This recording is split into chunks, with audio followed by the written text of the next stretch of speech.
Welcome to 99 TV. నేను ముల శ్రీనివాస్. యుద్ధం అంటే కేవలం క్షిపణుల గర్జన కాదు. యుద్ధం అంటే కేవలం సైనికుల రక్తపాతం కాదు. 21వ శతాబ్దం యుద్ధం అంటే శత్రువు కళ్ళు కప్పి వారి మేధస్సును బురిడి కొట్టించే ఒక చదరంగం. అగ్రరాజ్యం అమెరికా దగ్గర అమ్ముల పొది నిండా ఎన్నో శక్తివంతమైన క్షిపణులు ఉన్నాయి. ఇజ్రాయెల్ దగ్గర అత్యాధునిక రాడార్లు కూడా ఉన్నాయి. కానీ వాటన్నింటిని కూడా వెక్కిరిస్తూ ఇరాన్ ఒక మాయాలోకాన్ని సృష్టించింది. కోట్లాది రూపాయల మిస్సైళ్లు, వేల కోట్ల రూపాయల గాలి బొమ్మల మీద పడి పేలుతుంటే పెంటగాన్ సైతం దిక్కుతోచని స్థితిలో పడిపోయింది. అసలు ఇరాన్ పన్నుతున్న ఈ డెకాయ్ వ్యూహం ఏంటి? అమెరికా డాలర్లను ఇరాన్ ఎలా వృధా చేస్తోంది? ఆసక్తికరమైన ఈ టాయ్ వార్ ఇవాల్టి వారిన్ సైడ్ స్టోర్లో చూద్దాం. దూకుడు సినిమాలో ఒక డైలాగ్ ఉంటుంది, కళ్ళున్నవాడు ముందు మాత్రమే చూస్తాడు, దిమాకున్నవాడు మాత్రం దునియా మొత్తం చూస్తాడు. సరిగ్గా అదే సూత్రాన్ని ఇప్పుడు ఇరాన్ యుద్ధరంగంలో అమలు చేస్తోంది. అమెరికా ఇజ్రాయెల్ కూటమితో మధ్యప్రాచ్యంలో సెగలు రగులుతున్న వేళ ఇరాన్ తన అసలైన యుద్ధ విమానాలను, ట్యాంకర్లను భూగర్భ ట్యాంకర్లలో పదిలంగా దాచేసింది. మరి బయట కనిపిస్తున్నాయేంటి? రన్వేలపై గర్జిస్తున్నట్లు కనిపిస్తున్న ఆ సుకోయ్ F-14 విమానాలేంటి? అక్కడే ఉంది అసలైన ట్విస్ట్. అవి విమానాలు అసలైనవి కావు, కేవలం గాలి నింపిన రబ్బర్ బొమ్మలు.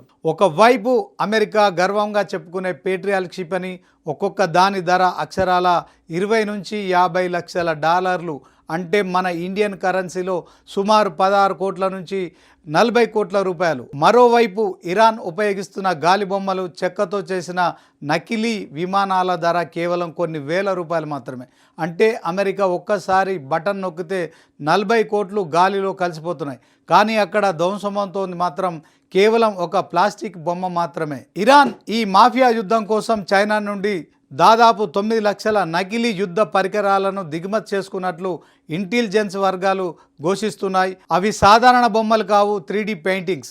రన్వేలపై అచ్చం విమానం నీడ పడినట్లుగా పెయింటింగ్ వేస్తున్నారు. గాలిలో ప్రయాణించే డ్రోన్లకు అది విమానం లాగే కనిపిస్తుంది.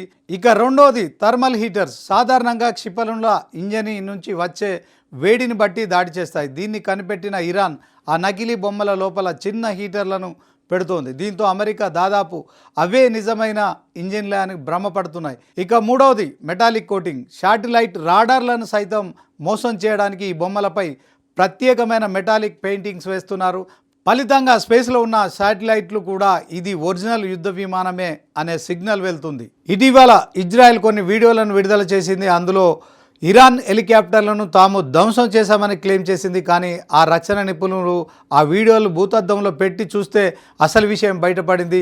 క్షిపణి తగిలి పేలిన తర్వాత కూడా ఆ హెలికాప్టర్ ఆకారం చెక్కు చెదరకుండా ఉంది.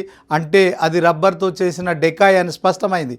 మరికొందరైతే అవి అసలు యుద్ధమే కాదు, AI ద్వారా సృష్టించిన దృశ్యాలని కూడా హెచ్చరిస్తున్నారు.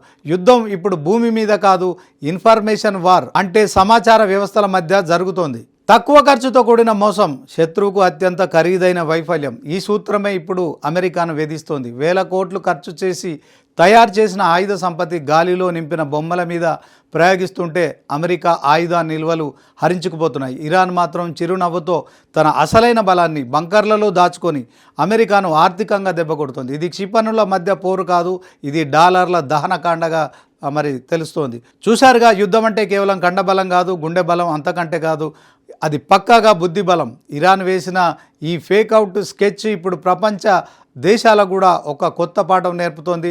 రేపటి యుద్ధాల్లో మనుషులు చనిపోతారో లేదో తెలియదు, కానీ బొమ్మలు మాత్రం లక్షల కోట్ల సామ్రాజ్యాలను కుప్పకూల్చేలా ఉన్నాయి.